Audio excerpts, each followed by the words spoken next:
Queridos amigos de la Hemeroteca del Crimen, hoy viajamos hasta Londres para hablar de John George Hyde, más conocido como el asesino del baño de ácido o el vampiro de Londres.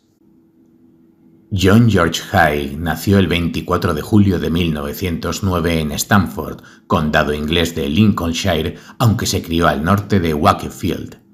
Fue hijo único de una familia extremadamente conservadora y religiosa.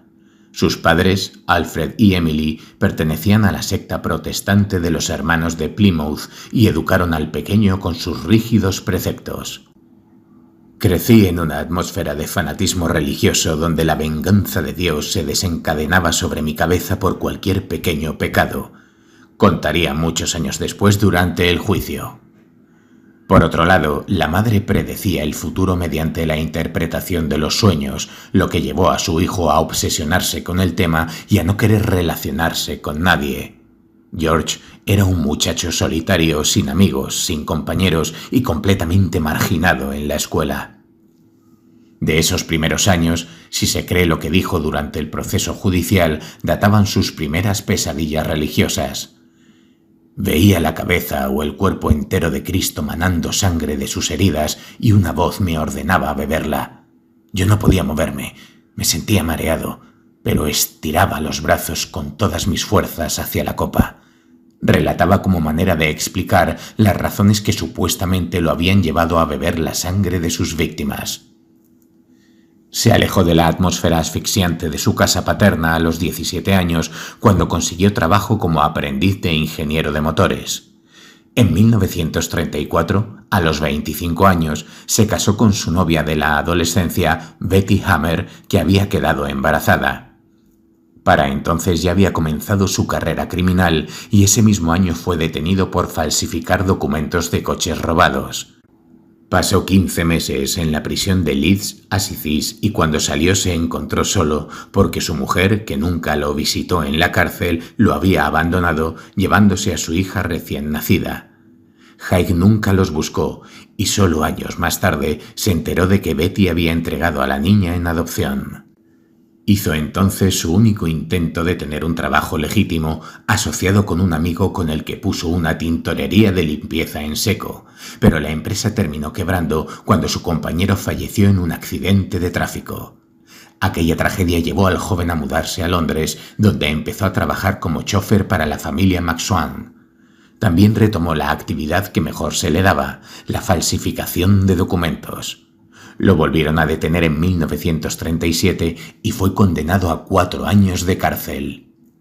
Salió en libertad en 1940 y consiguió trabajo en una empresa en Crowley, pero su intención no era simplemente desempeñar su empleo, sino utilizarlo para seguir estafando. La farsa comenzó engañando a los dueños, a quienes se presentó como contador. Puede decirse que el primer asesinato de Hyde fue por necesidad, para evitar que quedaran expuestos sus engaños. Corría 1944 y la víctima, un joven llamado William McSwan, visitó la empresa donde trabajaba Hyde y le extrañó que se lo presentasen como contador, ya que conocía el pasado criminal del estafador. Aunque McSwan no dijo una palabra sobre el tema, Hyde lo siguió a la calle y lo invitó a tomar una cerveza en un bar de Kensington High Street. Allí le intentó explicar que se había reformado, que le iba bien en el trabajo y que incluso iba a crear su propia empresa, para la cual ya había alquilado un local en Gloucester Street que quedaba a pocos pasos de allí. Después de 2 o 3 cervezas, quizás porque el alcohol había evaporado su desconfianza, la víctima aceptó visitar el taller del contador. Esa decisión le resultó fatal porque minutos después de entrar en el local, Hyde le aplastó el cráneo de un solo golpe propinado con una barra de hierro. Cuando llegamos al sótano que había alquilado, lo golpeé en la cabeza, llené un vaso con sangre de su garganta y me la bebí. Con el muerto en el piso, el asesino se encontró frente al problema de deshacerse del cadáver y no demoró en encontrar el método que lo haría famoso. Ocultó el cuerpo, limpió el charco de sangre del suelo y salió a la calle hasta una industria química cercana, donde encargó varios barriles de ácido sulfúrico, pretextando su próximo emprendimiento. En su confesión, Haig diría que metió el cuerpo de la víctima en un depósito de 180 litros y lo disolvió con el ácido, echando el líquido resultante por un desagüe del sótano. Completó la jugada presentándose unos días después en la casa de los padres de McSwan, a quienes les dijo que su hijo había viajado a Escocia por negocios y se ofreció a acompañarlos al local que William acababa de comprar en Gloucester Street para instalar una empresa. Cuando los desprevenidos padres entraron al lugar, cerró la puerta, los mató de un tiro en la nuca a cada uno y los disolvió con el mismo método. El siguiente paso fue falsificar los documentos de William para hacerse pasar por él y quedarse con el control legal de sus propiedades y de su dinero. Eran miles de libras esterlinas, pero Haig, quizás creyendo que esa fortuna nunca se agotaría, empezó a jugar y en poco más de 2 años había perdido casi todo. Para entonces estaba viviendo en el lujoso hotel Onslow Court, en el barrio londinense de South Kensington, residencia habitual de la burguesía inglesa en los años 40, donde se daban cita funcionarios del gobierno, jubilados y viudas de alto poder económico. Con su facilidad de palabra y el poder de seducción de sus embustes, se hizo conocido y apreciado por muchos de los que recalaban allí. Así conoció a los Henderson, un acaudalado matrimonio al que engañó mostrando interés por comprar una de sus propiedades. Con esa excusa logró que Archibald Henderson lo visitara una mañana de febrero de 1948 en el local de Gloucester Road para discutir algunos detalles de la operación inmobiliaria. Lo maté disparándole en la cabeza con su propio revólver del que me había apoderado en Dawes Road. Lo metí en un depósito de ácido como en los otros casos. Esa misma tarde, el asesino del baño de ácido fue a buscar al hotel a la esposa de Henderson con el pretexto de que su marido se encontraba mal y le pedía que fuera a ayudarlo. La buena señora, sin sospechar nada, lo acompañó y corrió la misma suerte que Archibald. Como en los anteriores asesinatos, Haig robó todas las pertenencias de sus víctimas, entre ellas la cigarrera y el reloj de oro de Archibald y los anillos de boda y diamantes de su esposa. Además, pagó la factura del hotel donde se alojaban, recogió su equipaje y lo llevó al domicilio del matrimonio. También se hizo cargo del perro durante un tiempo, aunque finalmente lo dejó en una perrera.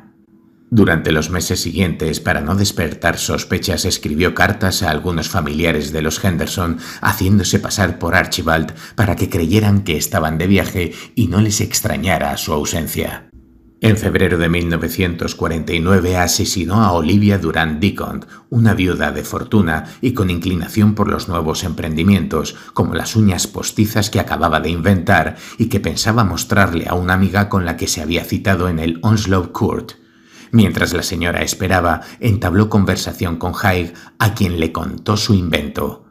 El asesino y estafador se mostró interesado, tanto que le dijo que en su taller podría aplicarles un método para mejorarlas y hacerlas más resistentes. Antes de que llegase la amiga de Olivia, acordaron reunirse 4 días después en el local de Gloucester Street. Llegó el día fijado y a la hora señalada Olivia recibió un balazo en la nuca. Una vez en el suelo le rajó el cuello, llenó un vaso con sangre y se lo bebió. Después la echó al barril lleno de ácido. Los siguientes 2 días el criminal volvió a las instalaciones para comprobar que el compuesto químico cumpliese con su misión. Por alguna razón, en el caso de Olivia, quedaron algunos huesos y mucha grasa flotando en el ácido, de modo que, para acelerar las cosas, esparció lo que quedaba entre unos escombros que había al fondo del taller. Como si nada hubiera pasado, Haig volvió al hotel y cenó de manera abundante. Lo que Haig no pudo prever fue que Olivia le había contado a su amiga Constance Lane la invitación al taller para ver el método de mejora de su invento y que ésta, preocupada por su ausencia, se presentó en el hotel para preguntarle a Haig si sabía algo de ella. Rápido de reflejos, el asesino le respondió que no sabía nada, que Olivia lo había visitado en el taller y se habían despedido en la puerta. También se ofreció a acompañarla a la comisaría para denunciar su desaparición. Al llegar a la comisaría de policía de Chelsea, una mujer policía les tomó declaración a ambos y la agente sospechó de inmediato de Haig, por lo que pidió informes a Scotland Yard, que en pocos días sacaron a la luz los antecedentes penales del sujeto y la mira policial se posó sobre Haig. El 20 de febrero de 1948 la policía allanó el local de Gloucester Street, donde encontró botes de pintura, un delantal manchado con productos químicos, máscaras de gas, botas altas, guantes de goma, trapos sucios, herramientas e instrumentos de trabajo. También hallaron grandes bidones de 180 litros, varios contenedores de ácido sulfúrico concentrado y casi 13 kilos de grasa corporal humana derretida, parte de un pie y una dentadura postiza y cálculos biliares. Además, los agentes incautaron toda clase de objetos de valor y joyas, pasaportes, carnets de conducir y un revólver del calibre 38. Entre la documentación requisada se encontraba un diario con detalles codificados de los asesinatos y 2 recibos, el de la tintorería donde el criminal había llevado el abrigo de piel de Olivia y el de la joyería donde había vendido sus alhajas. Además, la descripción física de quien había realizado aquellos trámites coincidía con la de Haig. El 28 de febrero Haig fue detenido. Durante el interrogatorio, Haig creyó que, pese a todas las pruebas encontradas en el taller, quedaría impune. Incluso desafió a los policías. Bueno, si les dijera la verdad, no lo creerían. Es demasiado fantástico para creerlo. La señora Durand Deacon ya no existe. Ha desaparecido por completo y no se puede encontrar ningún rastro. La he destruido con ácido. Encontrará el lodo que queda en Leopold Road. Todo rastro ha desaparecido. ¿Cómo se puede probar un asesinato si no hay cadáver? Desafortunadamente para el detenido, el patólogo del Ministerio del Interior, el Dr. Keith Simpson, consiguió lo imposible: recuperar parte de los cadáveres de los asesinados. Durante la inspección del almacén de Haig, el experto se fijó en la cantidad de piedras pequeñas que había en el terreno. Cogí una y la examiné a través de una lente. Era del tamaño de una cereza y se parecía mucho a las otras piedras, excepto que tenía facetas pulidas, escribió Simpson en su informe. Aquel guijarro era un cálculo biliar humano. A partir de entonces escarbaron la tierra e identificaron los restos con tanta seguridad como si su cuerpo nunca hubiera estado en un baño de ácido. El asesino del baño de ácido había calculado mal. Creía haber borrado todos los rastros, pero había fallado. El juicio contra George Haig comenzó el 18 de julio. A lo largo de 2 días, decenas de personas se agolparon a las puertas del juzgado para ver entrar al acusado de asesinato. Los medios de comunicación plasmaron en primera plana la noticia del asesino del baño de ácido o del vampiro de Londres, como llegaron a apodarlo. El abogado defensor trató de exculpar los actos de su patrocinado aludiendo a las alucinaciones que sufría desde la infancia y que le habían causado una enfermedad psíquica. A partir de ese momento, Haig cambió su estrategia en un último intento de evadir una condena a muerte que parecía segura. Comenzó a decir que después de matar a las víctimas y antes de disolver sus cuerpos, había recogido su sangre para beberla. Para darle más fundamentación a la versión, contó o inventó aquellos sueños infantiles en los que bebía la sangre de Cristo. Su objetivo era pasar por loco y así zafarse de la horca. Asimismo, Haig se comportó irracionalmente en su reclusión, incluyendo beber su propia orina delante de los guardias. Pero la Fiscalía, con base en informes de los peritos oficiales, consideró que estaba simulando su demencia, que había actuado con premeditación y alevosía movido por la codicia, siendo prueba de ello que intentara encubrir sus crímenes y que la estrategia del acusado y de sus abogados lo que perseguía era evitar la pena de muerte si lo declaraban loco. Además, Haig volvió a equivocarse, porque en su afán por elaborar esa estrategia había preguntado a algunos de los policías que lo interrogaron si los locos también eran condenados a muerte. Cuando el jurado conoció estos testimonios, tardaron apenas 17 minutos en aplicarle la pena capital. La justicia británica halló culpable a John Haig por 6 crímenes, aunque el propio asesino había confesado 9, por lo que fue condenado a muerte, sentencia que se cumplió el 10 de agosto de 1949 en la prisión de Wandsworth, donde fue ahorcado. El Daily Mirror, periódico que había insistido en enfatizar que Haig era un vampiro en una serie de reportajes sensacionalistas, fue demandado por los abogados de Haig y sancionado por la corte a pagar 10.000 libras, y su editor fue condenado a 3 meses de prisión por desacatar la orden de no dar por hecho la culpabilidad del acusado antes de que culminase el juicio. Si se hiciera una improbable antología de los últimos deseos de los condenados a muerte, el del británico George Haig seguramente se llevaría todas las palmas. No eligió su comida preferida para una última cena, ni pidió que lo dejasen fumar su cigarrillo postrero antes de subir al cadalso, sino que hizo una solicitud sorprendente. Pidió y obtuvo, porque las autoridades carcelarias lo permitieron y la dama en cuestión aceptó el convite gustosa, que la célebre Marie Tussaud hiciese una copia de su rostro en cera y lo expusiera en la Cámara de los Horrores de su famoso Museo de Londres. Para darle más realismo al asunto, Haig también le ofreció un juego de sus mejores ropas para que vistiera al muñeco portador de su cara. El pedido de Haig encerraba cierta pretensión de inmortalidad, pero también, y sobre todo, una siniestra paradoja, porque su especialidad como asesino en serie era la de disolver los cuerpos de sus víctimas hasta que no quedara de ellos el más mínimo vestigio. Esa búsqueda de celebridad post-mortem tuvo éxito por 2 motivos. Primero, la propia Madame Tussaud se trasladó hasta la prisión de Wandsworth para tomar con sus propias manos la impronta de las facciones del asesino. Segundo, la ejecución de Haig en la horca el 10 de agosto de 1949 estuvo a cargo del más reconocido verdugo británico, Henry Pierrepoint, el mismo que pocos años antes había colgado de la soga a muchos de los más despiadados criminales de guerra nazis. Pierrepoint dejó constancia de que se tomó la ejecución de Haig como algo especial. «Llevé conmigo una correa especial para atarle las muñecas. Solo la he utilizado una docena de veces. Siempre que la uso hago una anotación con tinta roja en mi diario particular. Es la única indicación de que me he tomado un interés especial en esa ejecución».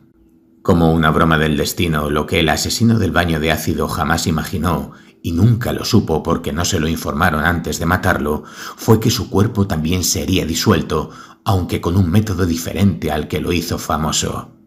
Inmediatamente después de la ejecución, su cuerpo fue enterrado en un cementerio cercano a la cárcel, conocido como Potter's Field, en un cajón de madera al que se le habían practicado varias perforaciones a través de las cuales los enterradores, antes de cubrirlo de tierra, lo llenaron de agua para acelerar la putrefacción de la carne. Las crónicas de la época cuentan que más de 500 personas se congregaron fuera de la cárcel de Wandsworth para presenciar la ejecución y luego siguieron el traslado del cajón con los restos de Haig hasta el cementerio.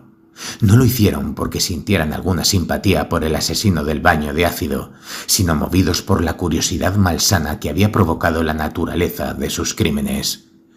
De alguna manera, hasta en el camino hacia la tumba, logró así la atención del público que buscaba. El cadáver de John George Haig no tardó en pudrirse en el ataúd inundado que quedó 2,5 metros bajo tierra en el cementerio de Potter's Field. En cambio, debido a la maestría de Marie Tussaud, su muñeco de cera sigue pareciendo vivo a los ojos de los visitantes de la Cámara de los Horrores del Museo Tussaud de Londres. John George Haig en la cultura popular. En 2002, una productora británica realizó para la televisión una serie titulada Eyes for Acid, basada en la vida de Haig. Muchos autores de la literatura popular continúan mencionando el caso de Haig a propósito del vampirismo. Hasta aquí, queridos amigos, el caso de John George Haig, un terrible caso que convulsionó Londres entero. Antes de despedirme, quiero recordaros que ya está a la venta mi segunda novela, Sucedió en Benambra, publicada por Estrella del Norte Ediciones, donde os podréis sumergir en el misterio que azota a un pueblo ficticio de la costa de Málaga. Tened siempre presente que en la vida real los monstruos existen.